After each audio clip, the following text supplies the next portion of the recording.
תודה, ערב.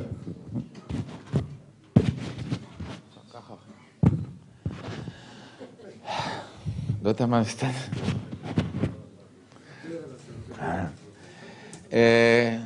יש הרבה דברים שאני מסכים עם הדובר הקודם כאן. אני חושב שאני רק אגיד אולי, הפוטנציאל של החרדים הוא ברור. לצערי הרב, גם הפתרונות של היום, גם חוק טל הוא חוק לא שוויוני, וגם השירות הלאומי הוא לא שוויוני, וכשמדינת ישראל מדברים על שוויון בנשיאת בנטל, אז יכול להיות שאנחנו מטעמים של כמה מובילי מאבק, הלכנו העיקר שתשרת, אבל אני חושב שהדבר הכי ברור במדינת ישראל שמייחד צבא, זה הנושא של הקרבת החיים. זהו, חוץ מזה אפשר למצוא פתרונות לכל הדברים, ובפתרונות האלה של השירות הלאומי, אני כבר לא מדבר על איכות השירות הלאומי, שגם שם צריכים יותר להמציא תפקידים, לפחות בשלב הזה. כרגע צודק דוד עברי, שמדינת ישראל לא בנויה, אולי גם לא רוצה, לפתוח כל כך הרבה תקנים. אני אמרתי חרדים לגורלם, חרדים לגורלנו, אין דיון שהחרדים הם חלק מגורלנו בהיבט הזה. אני שיחקתי עם המילים קצת בהיבט, החרדים שילכו לגורלם בגלל שאנחנו חרדים לגורלנו, או אנחנו חרדים לגורלם בגלל שהחרדים הם חלק מגורלנו. אפשר לשחק עם זה איך שרוצים, אבל בשורה התחתונה אנחנו צריכים לשלב אותם בתוך החברה, ואת החומות האלה שנבנו ועובו במשך שנים, בין השאר, בגלל צו מעבר לתוך החברה של השירות בצבא, שבעיניי הוא צו נכון כמובן, אבל בסוף מה שקרה שהחומות גבהו. ומה שאני מציע בלב כואב, אבל מתוך הבנת המציאות, הוא לתת לחרדים, אני כתבתי 10 שנים, יש מי שאמר פחות, לעשות מה שהם רוצים. עכשיו אני מציע את זה משני צדדים, ואני אומר את זה בלב כואב, אבל אין פתרון אחר. אני חושב שאם אנחנו ניתן להם לעשות מה שהם רוצים, תוך 3 שנים 50% עוזבים את הישיבות. בגלל שהיום אנחנו, החברה הישראלית, צה"ל הוא השוטר. כשאני אמרתי ניתן לכם לעשות מה שאתם רוצים, מי שקפצו ראשונים זה הרב טננבאום, ראש ועד הישיבות בארץ ישראל, וחברי כנסת חרדים שאמרו אנחנו לא ניתן. שאלתי למה, אמרו אנחנו יודעים, אתה יודע למה. אז אמרתי אבל מה תגידו? אמרו לי כבר נמצא מה להגיד. עכשיו הם יודעים, ועכשיו אני אומר את זה, אנחנו נבלע רוק, אבל צריך גם לדעת, שכש50% עוזבים את הישיבות, למדינת ישראל יש עוד 1.5 מיליארד שקל בשנה.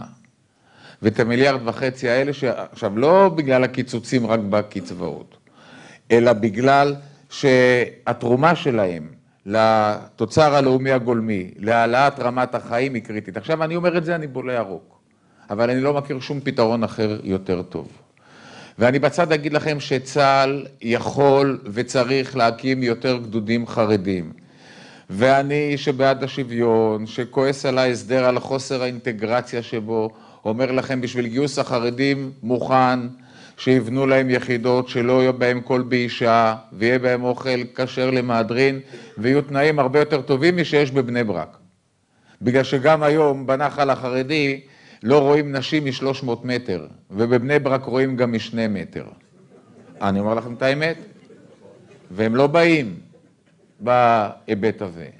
עכשיו אם אנחנו לא נתעשת ונבין שמוכרחים לעשות משהו, ונבין עוד דבר, שמה שקורה בעולם החרדי זה שהמציאות יוצרת עוני, ועוני יוצר הקצנה, לא משנה אם הקצנה דתית או הקצנה מדינית, אבל יש שם עוד דבר שקורה, שאתה לא יכול לעצור את הילד שלך ולהגיד לו אתה תשקר רק בלשכת הגיוס ותגיד שאתה פסיכי.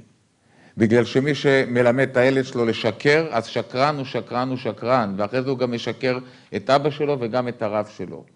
ובהיבט הזה גם זה אינטרס שלנו כחברה. עכשיו מה אני אומר? מה יקרה אם יצאו אנשים לעבודה? יראו אותך ואותך ואותי. הרי אומרים לי תסתכל על ברוקלין. ותראה איך אנשים, אני דרך אגב במקום חרדים לגורלם חרדים לגורלנו, שקלתי לקרוא לזה מבני ברק לברוקלין. ובברוקלין אומר לי תראה החרדים עובדים, תסתכל ב-B&H. כל המוכרים חרדים. אמרתי, סליחה, א', כבר לא כל המוכרים חרדים, אבל בטוח שלא כל הקונות חרדיות. אז מה, שם אפשר לראות אישה? בשביל שמוכרים לה? בגלל שאחרי זה לא רוצה להיות כמעט אנטישמי, ולהגיד, כן, זה פרנסה, אבל הגנת מדינת ישראל, אנחנו שבועיים אחרי יום השואה, זה לא יותר חשוב מלעשות עוד לא משנה מה בדברים האלה. עכשיו, אני בא מהמקום הזה, לא החרדי, מהמקום של השוויון. אצלי כתבו ישראלי אמיתי לא משתמט, אצלי רון חולדאי כשראה אותי ביום הזיכרון מעיף אותי מכל המדרגות, למה מה אמרתי על תל אביב. לא משנה שלא אמרתי, אבל אף פעם לא הכחשתי, זה נוח מאוד בהיבט הזה. כן, אני אומר לכם את האמת, בגלל שאני חושב שזה עשה לנו טוב האמירה הזאת. ואני שאומר אינטגרציה, אומר נבנה יחידות נפרדות.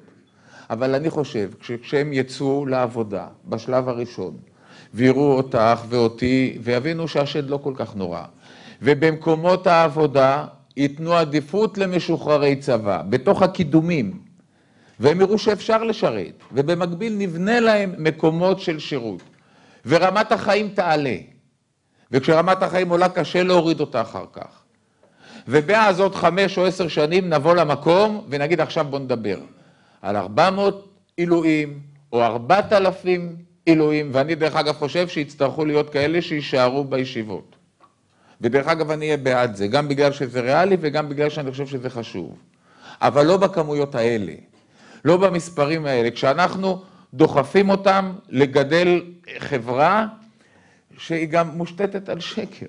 אני אומר לכם את האמת, אני ישבתי לא מזמן מקום עם חרדי שהשוויץ לי, שהוא היה בישיבה, היה צריך, גם היה לו עסק.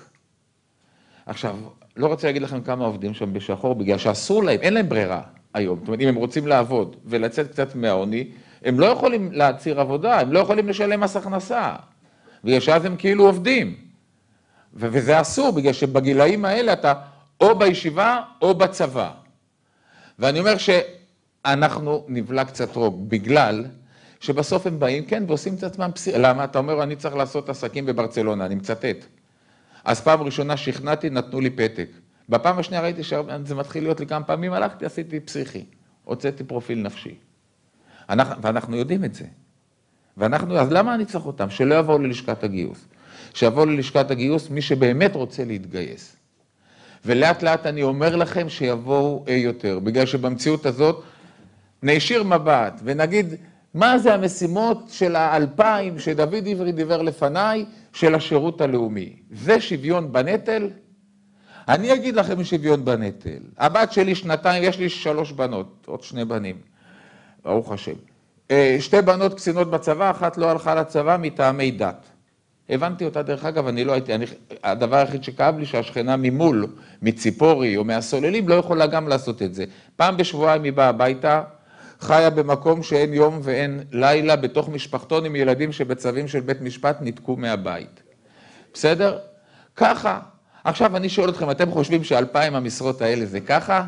הצחקתם אותי. זה לפי החוק שאמרו פה עכשיו. שירות לאומי, אם אתה עושה שנה, 8 שעות ביום, בשבוע. אם אתה עושה 2, 4 שעות. זה שוויון בנטל, ואני אומר לכם יותר מזה, שאת 4 שעות האלה ממציאים להם משימות. עכשיו אם תשאלו אותי אם אני בעד או נגד, אני בעד, העיקר שקודם ישתלבו ויכירו, בגלל שאני חושב שפריצת הדרכים לתוך החברה החרדית היא קריטית, אבל בעיקר כיוון שהיא גם מאפשרת תנועה דו-כיוונית. ובהיבט הזה, אני חושב שהלוואי והיה פתרון שמחר בבוקר מגייסים אותם. ואם מישהו חושב שהוא יכול, אז הגדר שבונים, או בתי הכלא שרוצים לבנות למסתננים ובמצרים, לאלפים, נראה אתכם עוצרים חרדים על הפגנה לשבועיים. לא ראיתי ממשלה, לא משנה מי זה, ראש הממשלה. עכשיו, מה הבעיה? שבאמת אנחנו כל פעם, תסלחו לי, אנחנו לפני בחירות, אני לא אוהב להזכיר את זה, לפני הבחירות אנחנו כולם, הכל ברור לנו. ואחרי הבחירות צריך את החרדים לקואליציה בגלל שמחר עושים שלום. ומחר אין שלום ואת המחיר שילמנו. זה לא העיקר. אני אגיד משפט אחד שהוא טיפה לא קשור, אבל אני לא יכול כשאני מדבר לא לדבר על זה. אני מתעסק בסוגיות הגיור. זה באמת בוער בנפשי. מדינת ישראל הפקידה את מפתחות הכניסה אליה מסיבות פוליטיות בידי אנשים שחלקם הגדול מתנגד לקיום שלה. זהו. עכשיו, זה לא רק מפתחות הכניסה למדינת ישראל, זה מפתחות הכניסה לעם היהודי. ואם אתם שואלים אותי למה, מאותן סיבות שבגללם אנחנו עכשיו יושבים כאן. תודה.